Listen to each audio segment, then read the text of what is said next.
Hey there, YouTube. Here today to talk with Joel. Say hello, Joel. Hello. About the setup on my Glocks. I know it's been a while since I posted a video, and it will be. We're here training, so it's very convenient to post, but it'll be a while after this video till I post another one. I'm leaving the country for a little while, and Yes. then it's actually not. It does not looking like it's a bad time to leave for a little bit. Oh my. It's really not. All right, let's talk about my Glock setups. Well, people message Ben asking him what parts are in his Glocks, and he doesn't really know sometimes. Sometimes I don't. So it's just easier for me to talk through what it is. So Glock 34s, Glock 47s, you got a batch of them, whatever. For the most part, all that goes into them for springs is just the apex springs. So I like the striker spring. The rest of the springs, I don't think make that much of a difference. So normally just the strike springs. Or I'm sorry, Terran. You already screwed it up. You already screwed it up. Whatever. I'm sorry. Terran striker spring. Otherwise, the rest of the springs, I don't think matter that much. The trigger is what I think makes the biggest difference. Notice the face of the trigger is flat. I can get a good angle. But I think that makes the biggest difference for just being able to press the trigger straight back. So this is an apex trigger, the connector, and the trigger bar. It's all just one piece. So yeah. Okay, so we've used other triggers. Like I think I've landed on the apex because I see a lot of triggers and I've used different ones, but mostly I see other triggers. And with the apex, I don't see it gets dirty and it doesn't want to reset thing. Like Right. I've seen that with a lot of Timney setups. I've seen it with Johnny Glock, not as much. The Zev stuff. Yeah, the Glock performance trigger, I've seen that. Like I have not experienced that with the apex, and that's a big reason why I like it. I agree. Yeah, it's just It's good to go. Now, all of my guns don't have the spring. So some of the guns just have the apex stuff without the Terran Tactical striker spring. Should Correct. we talk about the striker spring? Sure. What you've experienced with that. Now, what I've seen is the Terran Tactical striker spring is fine for a while, but there's definitely going to be a life cycle to it where after some number of rounds, 20,000, 30,000, it's going to start light striking, and then you can change it out. If you maintain your gear, like just changing it out once a year, you should probably be fine. Yeah, depending on your volume, I guess. Yeah, depending on how much you shoot. With the factory, the reason I mentioned that is with the factory striker spring. I'm not convinced that you really have to change those like that. They work fine. Nowhere near as much. But the trigger does noticeably soften up if you change the striker spring. Yep. The other thing I like about these triggers is that I don't know, it's just like the face of the trigger and being wider, it's just easier to put pressure straight back into it. With the Glock trigger, it's kind of more pointed. And so I feel like it's just tougher to press the trigger straight back. So for me, it's like about the shape of the shoe more than like changing a pull weight or anything like that. Okay, so the grip tape here, this is Talon grip, is it? Yep. So all of the grip tape I have is Talon grip. And you'll notice I get a lot of questions about this, why there's no grip tape here. So what's up with that, Joel? Well, one thing I noticed when I was shot Glocks briefly, like if you didn't have quite the right position of your hand on the gun, it would just stick wherever you hit the back strap. You didn't have the ability to change your draw at all. So if you grip it like this is kind of what you get. So instead, I just ripped out this bottom little chunk, which then when you're getting a grip on the pistol, if you need to adjust your hand a little bit, it's easier to get it adjusted to where you want your hands to be. All right. The other question is how do you get these grip tapes to stick? Because people have problems with them coming off. Real talk, you have to actually follow the directions with this one. I get them so hot. Like for this gun, for example, using my special lady friend has like a beauty salon quality hair dryer. So like a super hot hair dryer, not like a cheap one you get at a hotel or something.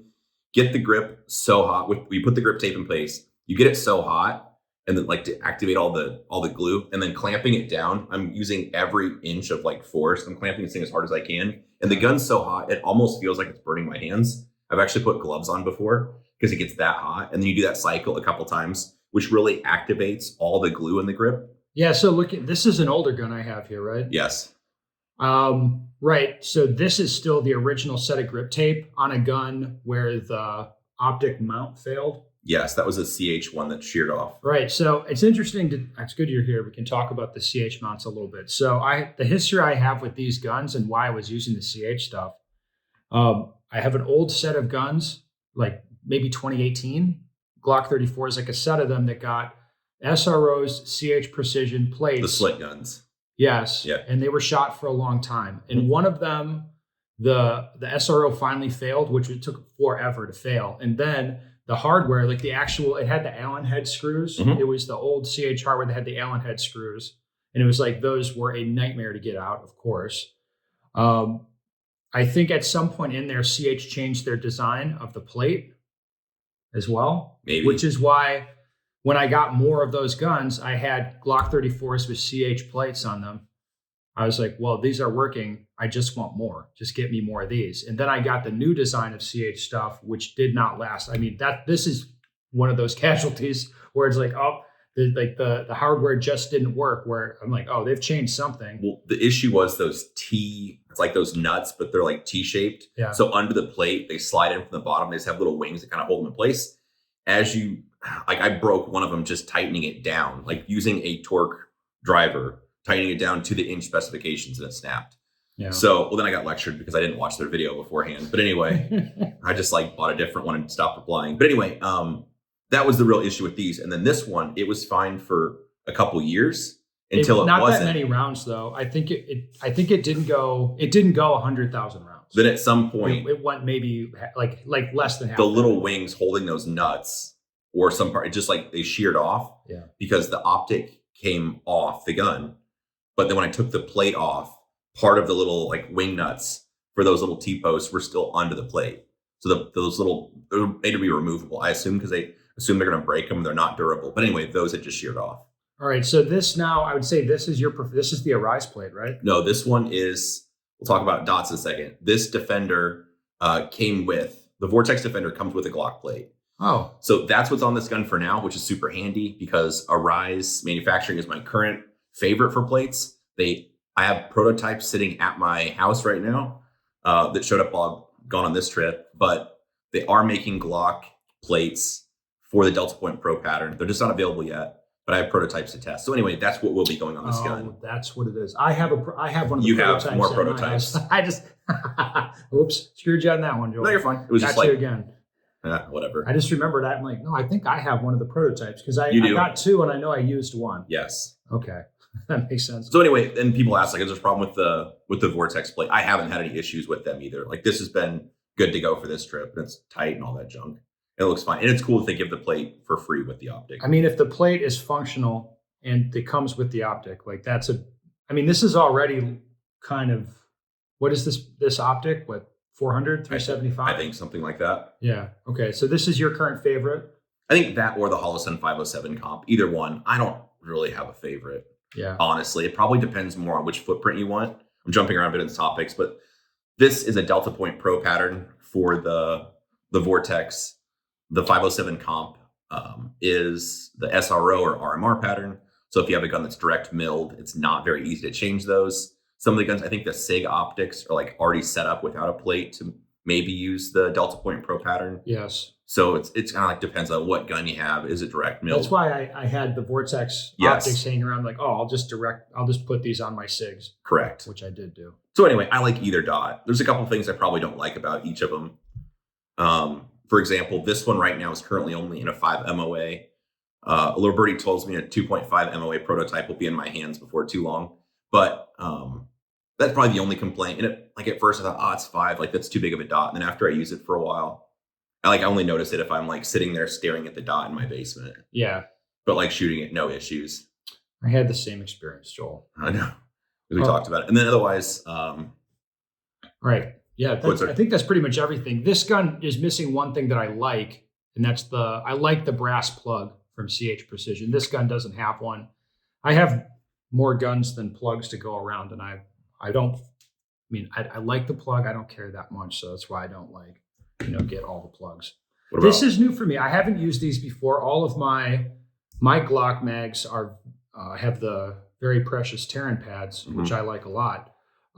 You've got the hanging pads on here. I see they actually use a screw to stay on. They do. So the way most of hanging pads, I should have grabbed my Walther ones, is they're like spring loaded, where you just press down a little tab and it slides off.